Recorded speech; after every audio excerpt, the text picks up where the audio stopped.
Hello, listener. This is JJ Meets World. I'm your host with the most, JJ Gordon. In this episode, you're going to hear a great conversation about the war in Ukraine and Russia from someone who's near and dear to my heart right here in the Red River Valley, who has been in Ukraine for the last 3 years providing humanitarian effort. His journey is just absolutely amazing, and he proves that a single person can make a difference. Sit back, relax, and get educated with this episode of JJ Meets World. And by the way, if you'd like to help support our podcast, visit jjmeetsworld.com where you can donate to our Patreon, pick up some killer swag at our merch shop, or click the link to Apple Podcast and give us a 5-star review. 1, 2, 3, 4. JJ Gordon, sort of like that Indiana Jones, in that he's always sniffing out his next adventure. Yes, he is. He's always interviewing guests so he can have them on his show and they can talk about pop culture, arts, and leisure. JJ has his flag unfurled and he likes his french fries curled, and he's fun and then he twirled as he goes to meet the world. He will march into the rain even if his ankle sprained. Take a peek inside his brain. This podcast is called JJ Meets World.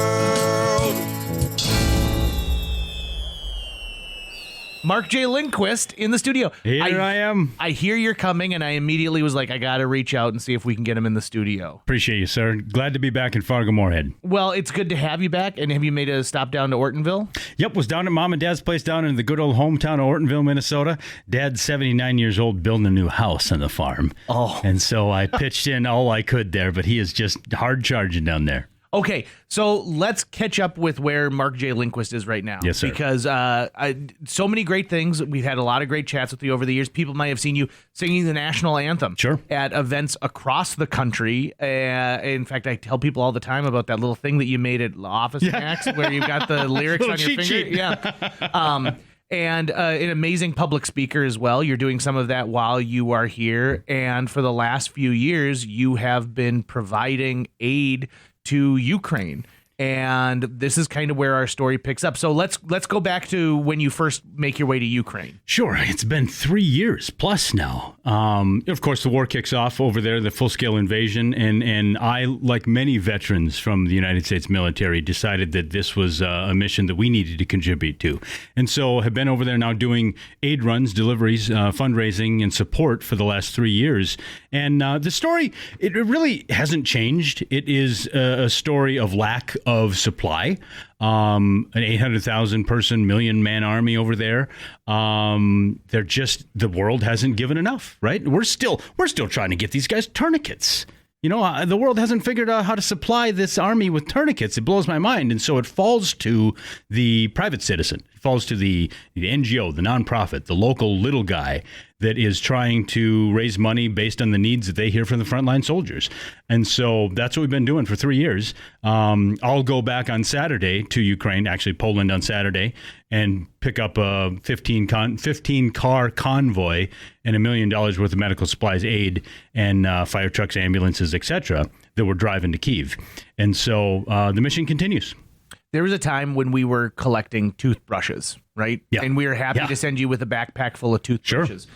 There was a time where Delta was cool enough to let you, check 4 bags instead of their maximum of 2. Yeah. And now you're talking about shipping containers worth of supplies that you're able to move. The last time we had you on, we were talking about just the straight up logistics to it, and how it's great if a school in South Carolina is able to get a bunch of stuff together. Now getting it to a front line is a whole other ball of wax. Now you've been in this long enough, Mark, where you can create these logistics to happen. Yeah. You can find the way to connect these things to take place. What is some of the stuff that we can still do? I mean, I see in front of my house, I fly a Ukrainian flag. Yeah. Right. To show my support. What can we do in our neck of the woods that can still show support?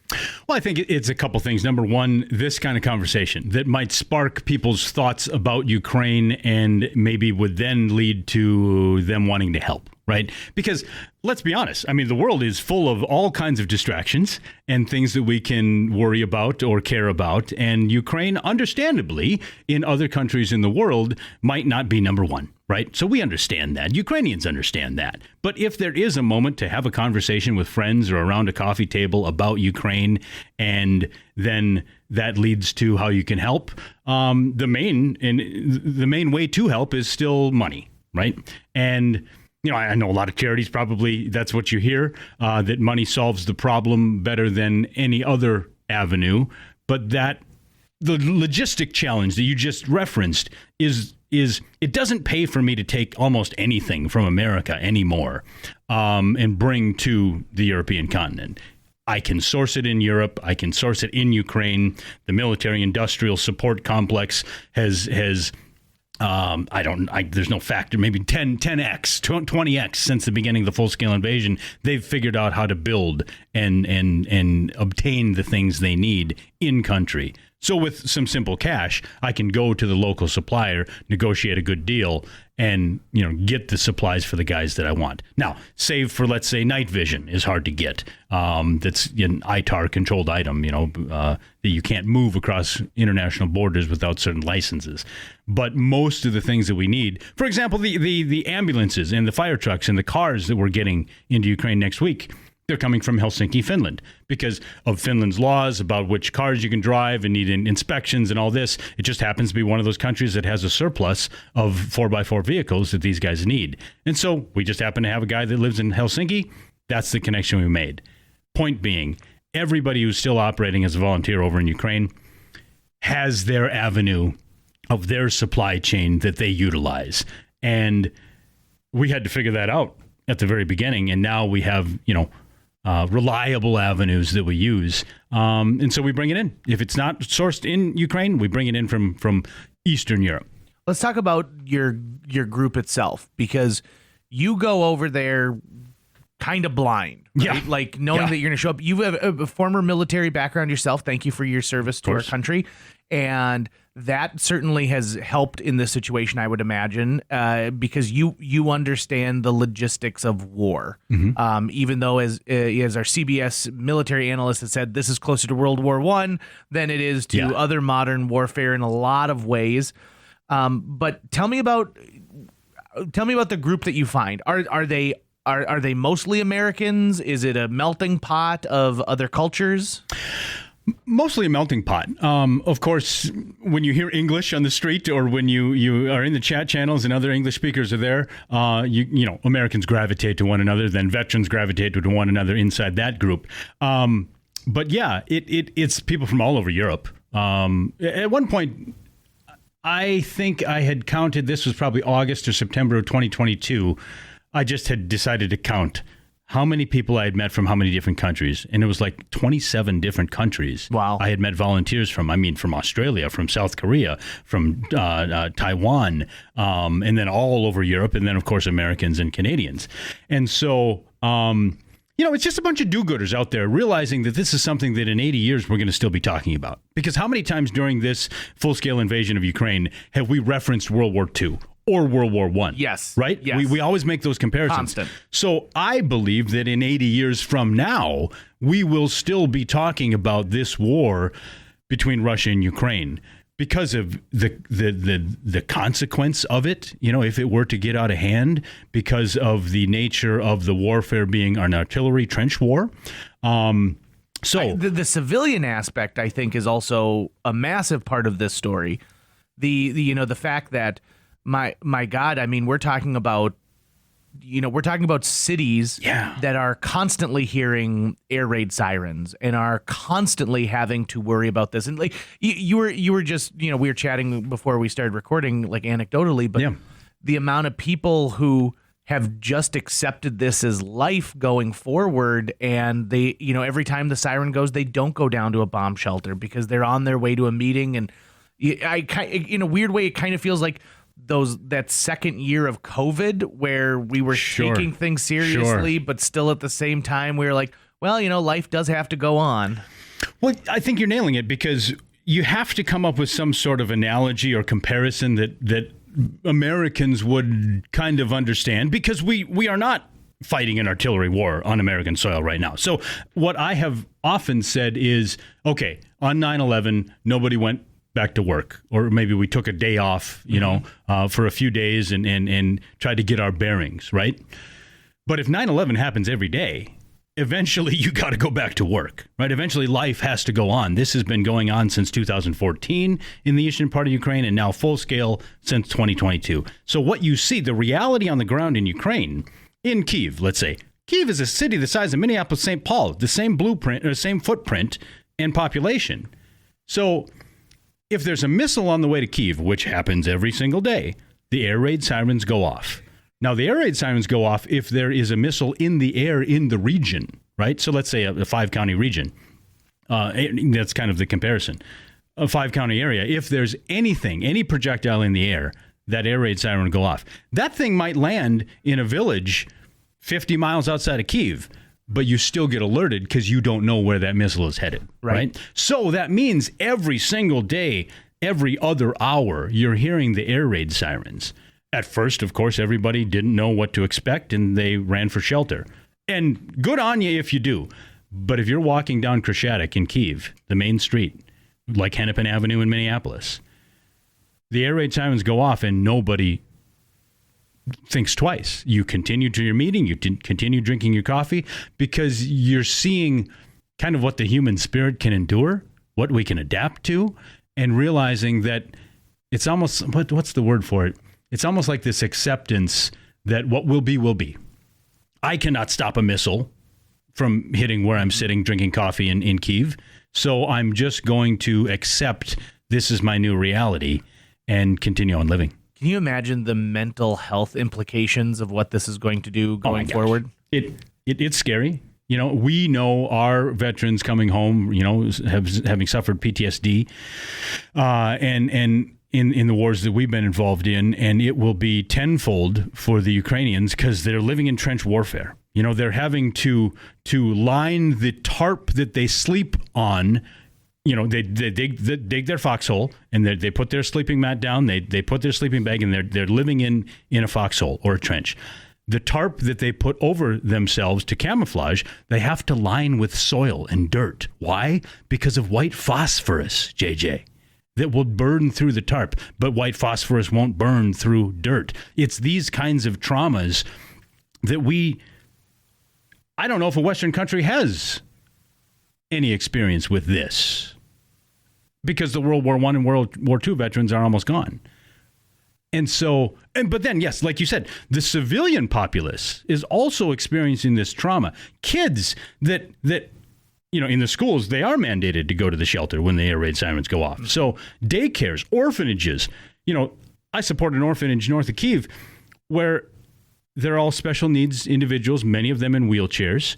And the nearest bomb shelter is about, let's say, 150 yards away from their orphanage. So every time an air raid siren goes off, the state says you have to evacuate everybody.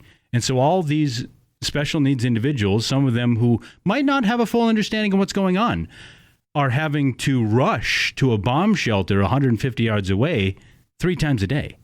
There's trauma that will be left as a fingerprint on this society for decades to come.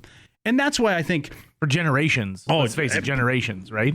For sure. I mean, this is the type of thing that can trigger you years later. I just talked to a friend that had escaped Ukraine early on and then was outside of Berlin and saw a plane in the air. And just it became chaotic for them because early on, Russian fighter jets were over their village. And so, yeah, I do feel for them. And then I also think, toward the future a bit and think, how many of our great organizations in America formed during World War II or in the aftermath? The American Legion, the VFW, they really gained traction with even civic organizations, Kiwanis, Lions, Rotary, and that became a fabric of our society.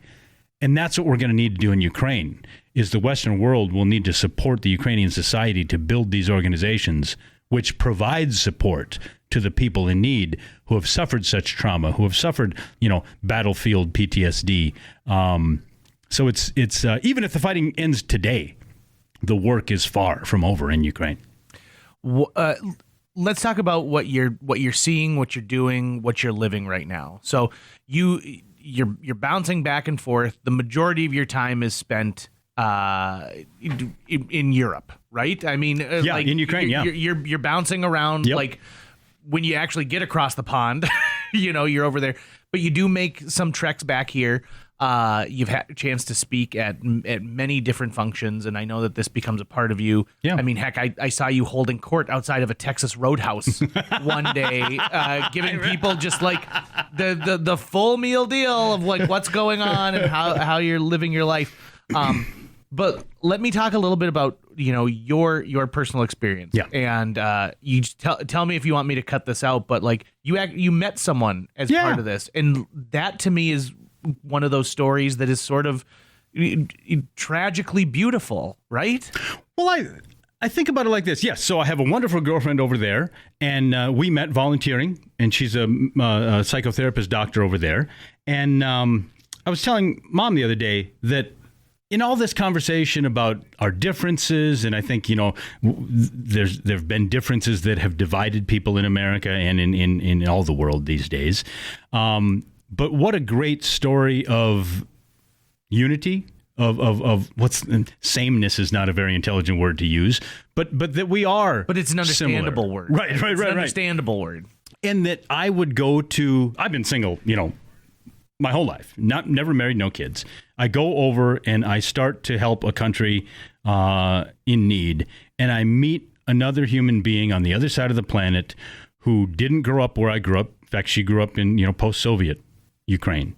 And we would fall in love, and were it not for this war, we would have never met. Right. And we are a literal world away, but you can find love because there is a common element to humanity, right? And so that's why it matters to defend and support Ukrainians, because they are us 249 years later, right? They are fighting for their freedom. They want to live a life filled with,